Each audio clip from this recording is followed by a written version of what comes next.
Reka nongere mbasuze mbifurize kandi komeza kugubwa neza ndabizi ko mutugurikiye muri hirya no hino mu bice bitandukanye mu Rwanda no hanze y'igihugu cy'u Rwanda. Ngiye kubabwira amakuru akomeye cyane muri mugoroba, ndaza kubabwira uburyo perezida w'igihugu cy'u Burundi Evariste Ndayishimiye cya General Neva yatekereje kugurisha indege ya perezida w'u Burundi ku biro. Ni inkuru ikomeje kugenda igarukaho n'abantu batandukanye mu bice bitandukanye by'inkereko mu burasirazuba bwa Afurika. Hanyuma ariko kandi umusirikare w'Ubufaransa yiciwe muri Libani, batatu barakomereka. Iyo namwe imwe mu nkuru ngiye kubabwira muri amakuru yacu ku buryo burambuye. Turaza kugaruka kandi kuri Trump umaze iminsi akozanyaho na Papa wa 14 agiye gusomera Bibiliya Abanyamerika. Reka ari nayo nkuru duheraho tune kugaruka ku buryo uwitwa Evariste Ndayishimiye yatekereje kugurisha indege y'igihugu cy'u Burundi. Perezida wa Leta Zunze Ubumwe za Amerika Donald Trump umaze iminsi aterana amagambo na Papa wa 14 agiye gusomera Abanyamerika imwe mu mirongo ya Bibiliya mu gikorwa kizitabirwa n'abandi bayobozi barimo na Minisitiri w'Intambara w'icyo gihugu. Ni igikorwa kizaba kwa 21 Mata 2026 cyiswe America Reads the Bible, bisobanuye ngo Amerika isoma Bibiliya. Kizabera mu nzu ndangamurage ya Bibiliya i Washington DC, aho abantu batandukanye bazahurira, hanyuma abayobozi n'abandi bakomeye mu myemerere basome imirongo ya Bibiliya banayiganireho, ndetse habe n'igihe cy'amasengesho. Mu bazitabira icyo gikorwa imbonankubone harimo Minisitiri w'Intambara wa Amerika Peter Hegseth hamwe na Minisitiri w'Ububanyi n'Amahanga Marco Rubio. Ni mu gihe Perezida Trump we azakoresha ubutumwa bw'amashusho buzafatirwa mu biro bye, hanyuma abari muri icyo gikorwa bakabukurikirana binyuze mu ikoranabuhanga. Ikinyamakuru CNN cyatangaje ko ubwo butumwa bwa Bibiliya Perezida Donald Trump azasoma nabwo bwateguwe, aho azasoma mu gitondo cya kabiri cy'ibyo ku ngoma igice cya 7 umurongo wa 11 kugera ku 21, aho azasoma kandi harimo umurongo wa 14 wamamaye uvuga ko abantu nibicisha bugufi bagasenga Imana izabababarira kandi igakiza igihugu cyabo. Umurongo uvuga ngo maze abantu banjye bitiriwe izina ryanjye nibicisha bugufi bagasenga bagashaka mu maso hanjye bagahindukira bakareka ingeso zabo mbi, nanjye nzumva ndi mu ijuru mbababarire igicumuro cyabo mbakirize igihugu. Abategura icyo gikorwa bavuze ko bahisemo ko Perezida Trump ariwe uzasoma iki gice kubera ubutumwa bwacyo bufite agaciro ku gihugu cyabo. Iki gikorwa kijire mu gihe Perezida Trump aherutse kandi guterana amagambo na Papa wa 14 bapfa intambara Iran, ndetse nyuma aza no gushyira ku mbuga nkoranyambaga ifoto yakozwe na AI cyangwa se Artificial Intelligence imugaragaza asa na Yezu ukiza, ariko nyuma aza kandi kuyisiba. Abasesenguzi buvuga ko icyo gikorwa kigaragaza ko ubuyobozi bwa Trump bushaka kugaragaza uruhare rw'imyemerere muri politike ya Leta Zunze Ubumwe za Amerika, mu gihe abandi babibona nko guhuza idini na politike mu buryo butavugwaho rumwe. Reka mpindure ingingo mbabwire ko hari amakuru avuga yuko umusirikare w'Ubufaransa yiciwe muri Libani, batatu barakomereka. Perezida w'Ubufaransa Emmanuel Macron akaba yatangaje ko umusirikare umwe w'iki gihugu wari mu butumwa bw'amahoro bwa Loni muri Libani UNIFIL yishwe mu gico batezwe mu majyepfo y'iki gihugu, abandi batatu barakomereka. Ibi rero yabitangaje mu itangazo yashyize hanze ku itariki ya 18 Mata 2026 ryamagana ibi bitero kubera ko byibasiye abasirikare b'igihugu cye bagiye mu butumwa bw'amahoro muri Libani. Muri iri tangazo yavuze ko yagiranye ikiganiro kuri telefone na Perezida wa Libani yitwa Joseph Aoun hamwe na Minisitiri w'Intebe w'iki gihugu yitwa Nawaf Salam, hanyuma Minisitiri w'Ingabo w'Ubufaransa yitwa Catherine Vautrin akaba yavuze ko abasirikare bishwe ubwo bari bagiye gufungura umuhanda wari warafunzwe kubera imirwano yaberaga muri ako gace batezwe igico. Yavuze ko uyu musirikare yiciwe mu gitero cyabereye mu majyepfo yo muri Libani mu cyaro cyitwa Gandarouye. Hanyuma UNIFIL ikaba yagaragaje ko bikekwa ko iki gitero cyagabwe n'umutwe wa Hezbollah, ndetse ko batangije iperereza ryimbitse kureba icyatumye ibyo bitero bibaho. Emmanuel Macron yagaragaje ko ibimenyetso byerekana ko ibyo bitero byagabwe n'umutwe wa Hezbollah, ndetse asaba ko warwanywa. Umunyamabanga mukuru wa Loni Antonio Guterres yamaganye ibyo bitero byabereye muri Libani, ndetse asaba ababigizemo uruhare kubahiriza amasezerano y'amahoro no guhagarika imirwano muri iki gihugu. Ku rundi ruhande Hezbollah yigaramye ibyo bitero ivuga ko nta ruhare yigeze ibigiramo, ndetse igaragaza ko yatunguwe no kubona abayibeshyera ko ariyo yabigizemo uruhare. Reka mpindura ingingo mbone kugaruka kuri inkuru ya Evariste Ndayishimiye. Biravuga ko perezida w'u Burundi Evariste Ndayishimiye yahishuye ko yatekereje kugurisha indege y'umukuru w'igihugu mu byuma bishaje kuko imaze igihe iri mu igaraje i Madrid muri Espagne. Yabigarutse mu kiganiro yagiranye n'umunyamakuru ukorera chaîne ya YouTube yitwa Yaga Burundi. Ubwo umunyamakuru yabazaga perezida Ndayishimiye niba indege y'umukuru w'igihugu y'ici Madrid, yasubije ko ariho iri. Umunyamakuru yamubajije impamvu itagurishwa mu byuma bishaje, ati none habura iki basi ngo bayicuruze ku biro hanyuma abarundi barebe ukuntu babigenza begeranye amafaranga. Perezida Ndayishimiye nawe yahishuye ko icyo cyifuzo yari yakakigize, ariko akagira ubwoba ko abarundi bazamurakarira bakamumerera nabi bamushinja kurya indege yabo. Ati iyo itekerezo nanjye nari nakigize, ndavuga nti abarundi ndabazi, ati barakaye, ati bavuga ngo nabarira indege, abarundi rero bari kugushinja, ati ntugire ngo biroroha. Ati mbega rero abarundi nibo bambwira ngo ikoreshwe iki. Perezida Evariste Ndayishimiye yakomeje kandi yasobanura ko ikibazo cy'iyo ndege ngo cyarabaye uruhererekane bitewe n'uko kimaze igihe kidakemurwa. Yagaragaje ko usanga nta muntu rero ushobora kandi gusobanura neza iby'ikibazo cy'iyo ndege, na cyane ko nawe ubwe ngo yageze igihe yibaza niba iyo ndege koko ihari yohereza intumwa muri Espagne. Ati umunsi umwe rero njyewe naravuze nti ubwo ntibabeshya, ati iyo ndege ibaho koko. Ati nabivuze gutyo nyine, ati ni wowe muyobozi w'inama y'abaminisitiri, ni wowe ntumye mujyane nabo muri ACB mu kibuga cy'indege mugende, kandi njyewe ati ndabyemera ari uko munyeretse muti twikoreyeho. Ati baragenda kandi bafata amashusho neza n'ibendera ry'u Burundi neza. Yagaragaje ko kuba rero itarakozwe nk'uko yari yarabibwiye uwo munyamakuru muri 2022 byatewe n'uko abantu badakora nk'Imana, kuko ariyo isohoza ibyo yavuze byose, ariko umuntu we hari ibyo asabwa gutegereza. Anagaragaje ko kuri ubu aho iyo ndege iparitse, u Burundi bukishyura ikiguzi cya parikingi. Indege ya perezida w'u Burundi yo mu bwoko bwa Gulfstream 4 yageze ku kibuga cy'indege cy'i Madrid muri Spain, aho rero yagiye gukoreshwa, ariko bikagaragara ko ifite ikibazo kitahita gikira ako kanya. Muri 2016 nibwo Burundi bwashyikirijwe indege iturutse muri Leta Zunze Ubumwe za Amerika, aho zikorerwa byavugwaga ko yaguzwe miliyoni 8 n'igice z'amayero, no kuvuga miliyari 14 n'igice z'amarundi. Indege rero yari ishinzwe kandi gutwara perezida w'u Burundi, yari yaje isimbura Falcon 50 Burundi bwarohanye ikaza kugurishwa muri 2007. Muri 2017 guverinoma yaje kandi kwemeza ko iyi ndege yakodeshwa abandi kuko yari irimo kwangirika cyane, ko muri icyo gihe perezida Petro Nkurunziza nta ngendo yakoraga zijya hanze y'igihugu. Nyuma nibwo rero byaje kumenyekana ko yahise igira ikibazo gisaba ko ikoreshwa, ariko imyaka ikomeje kwihirika nta kuyikoresha. Nubwo iyo ndege iri Madrid, Ndayishimiye yagaragaje ko abayikoreshaga basanze ifite ikibazo, kandi ko abashobora kandi kuyikora bari mu Bwongereza. Reka rero tuve kuri iyo nkuru ikomeza kugenda ivugwa, ahubwo mbabwire ko murasirazuba bwa Repubulika ya Demokarasi ya Kongo, Leta Zunze Ubumwe za Amerika zimaze gusohora itangazo rikomeye cyane.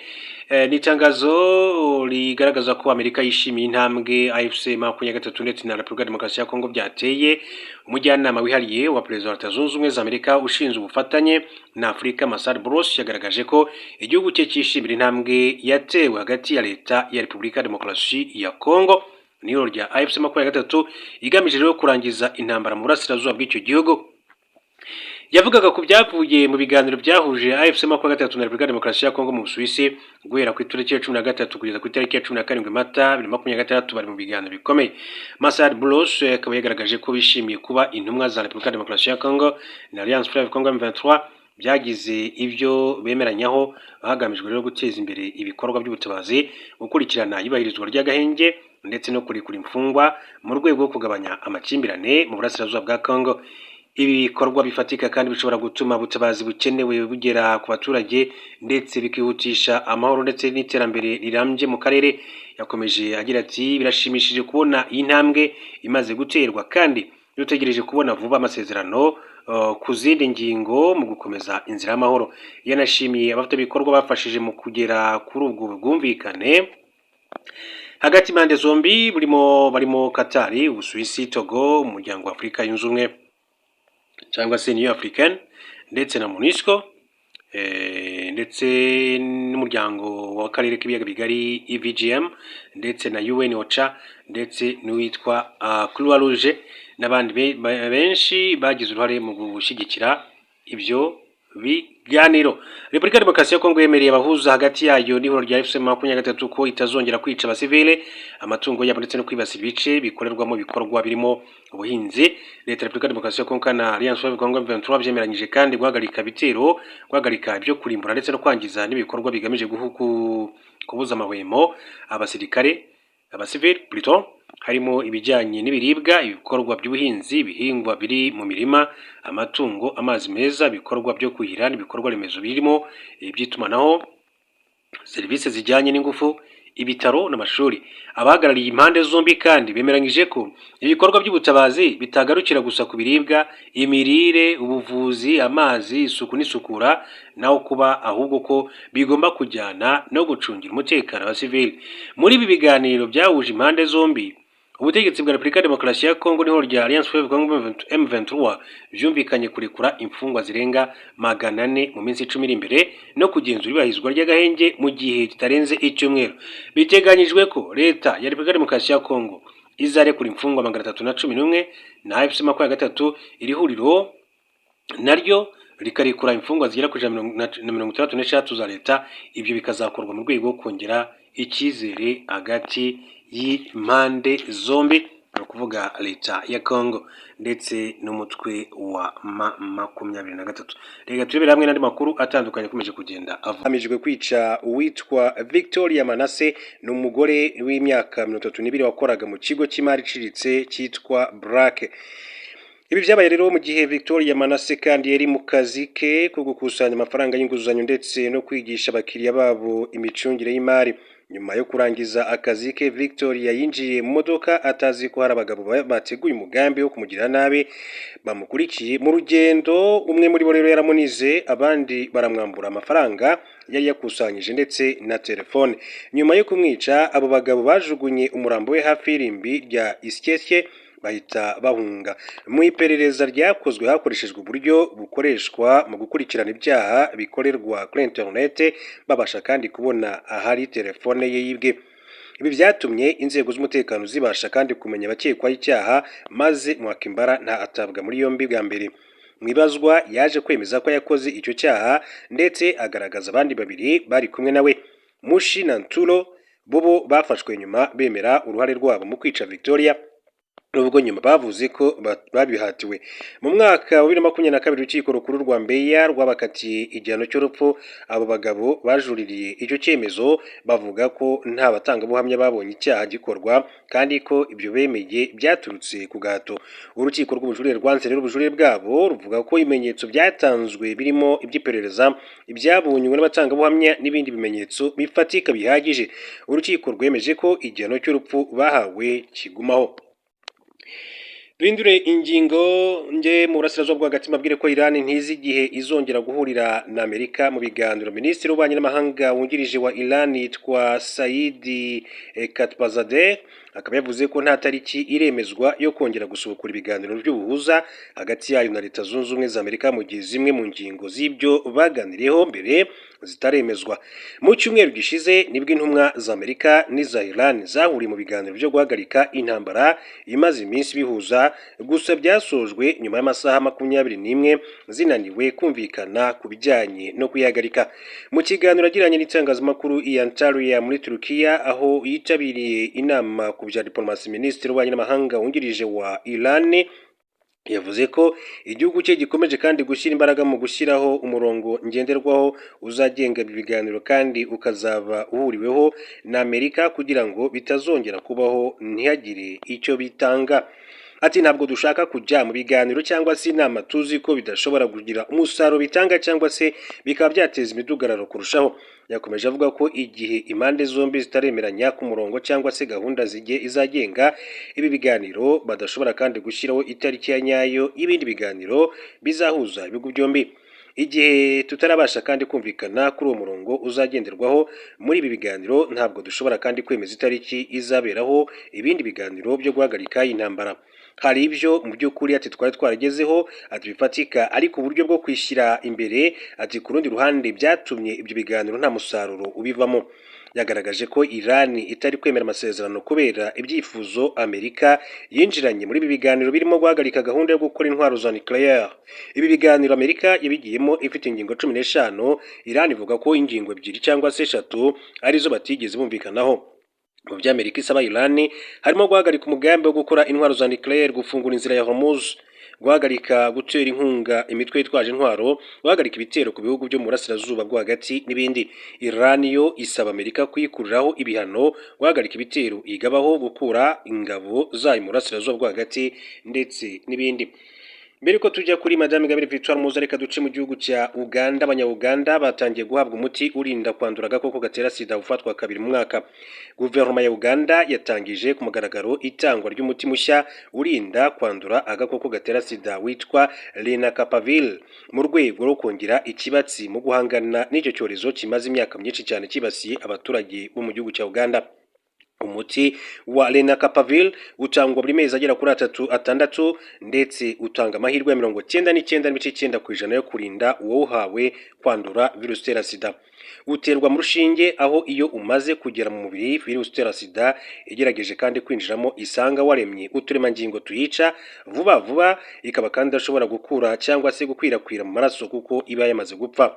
Gutangira gutanga uwo muti ku mugaragaro muri Uganda byabaye kuwa 18 Mata 2026 mu mujyi wa Lila uherereye mu majyaruguru ya Uganda. Minisitiri w'ubuzima muri Uganda Dr. Jane Ruth Aceng yavuze ko gutangira kuwutanga bwa mbere muri icyo gihugu ari intambwe ikomeye kandi mu rugendo rwo kurandura virusi itera sida yibasiye abatari bake mu gihugu cya Uganda. Ati uyu munsi ni amateka akomeye kuri Uganda mu rugendo rwo kurandura burundu sida. Ati bitarenze muri 2030 Lenacapavir igiye gufasha cyane abari mu byiciro byugarijwe n'iki cyorezo. Yasobanuye ko uwo muti ugiye gutangwa mu byiciro hibandwa ku turere tugarijwe cyane na sida, ndetse ko amavuriro agera ku 103 yamaze guhugurwa kuwutanga, mu gihe biteganyijwe ko azaba ageze kuri 300 mbere y'uko mwaka urangira 2026. Dr. Aceng ibikije kandi ko Lenacapavir atari urukingo rwa sida, ahubwo ari umuti ufasha kwirinda ubwandu, bityo ko abawukoresha bagomba kandi gukomeza kwirinda bakoresha agakingirizo kandi bakisuzumisha buri gihe.